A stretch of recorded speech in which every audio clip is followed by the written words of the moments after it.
Hey y'all, we back with a video on Bryan Kohberger. I hope everyone doing good.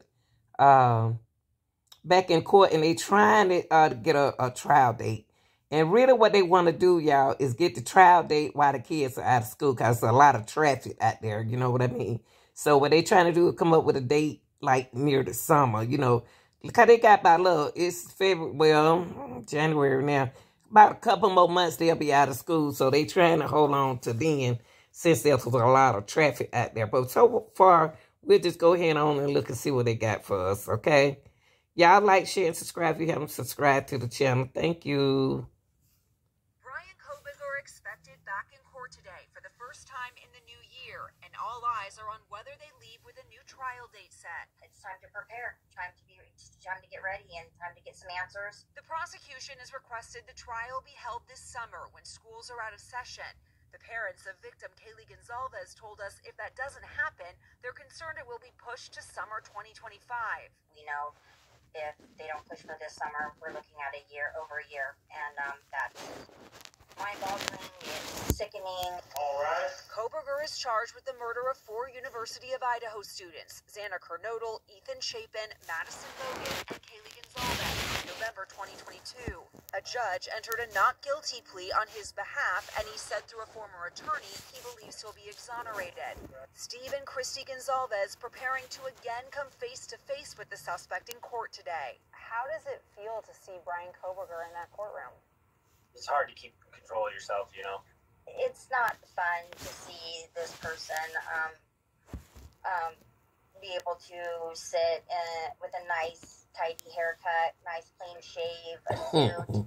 Before they get to the question of the trial date, several procedural hearings. Kohberger's team asking the court to reconsider its previous decision to deny their motions to dismiss the grand jury indictment.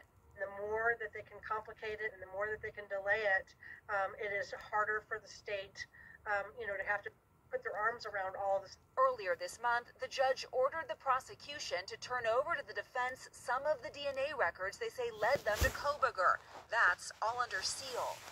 We just want to know about the evidence. There's just a lot of unknowns. And, how long do you have to wait before you can find out about your own child's That's right. Life and what happened, and who did this, and how do you hold them accountable? And as Christy Gonzalez pointed out, Bryan Kohberger has been allowed to wear a suit in his pre-trial appearances. A former county prosecutor in Idaho told us that is highly unusual. She says in every case she's tried in her 33 years, the defendant came to court in their jail clothing for pre-trial hearings. A court spokesperson told us back in June, Kohberger's attorneys asked if he could wear his own clothes, and the judge agreed. Savannah. What? Liz, thank you very much. I'm going to turn to our senior legal correspondent, Laura Jarrett. Bryan Kohberger was arrested and charged with the murders of Maddie Mogan, Kelly Gonsalves, Ethan Chapin, and Xana Kernodle. Kohberger has said through a prior attorney that he hopes to be exonerated. He stood silent when asked to enter a plea last year. Judge John Judge entered a not guilty plea on his behalf, you'll recall. Now, at least one of the victims' families, the family of Kelly Gonsalves, wanted to leave Friday's hearing with a trial date. That didn't happen. The family posted on Facebook, "We have no words. #justice someday." Now, Judge Judge, of course, wants to keep this case moving. That's part of his job, but it's been at a standstill. He recently ordered prosecutors to turn over some genetic genealogy information to the defense, and that has been done. That was a big win for the defense. That usually doesn't happen with that type of information, this genetic genealogy stuff. Prosecutors, of course, want the trial scheduled for this June, the summer of 2024. Because the schools in Moscow, Idaho are out, including the University of Idaho.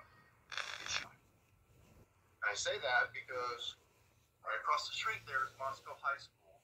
It shares parking all around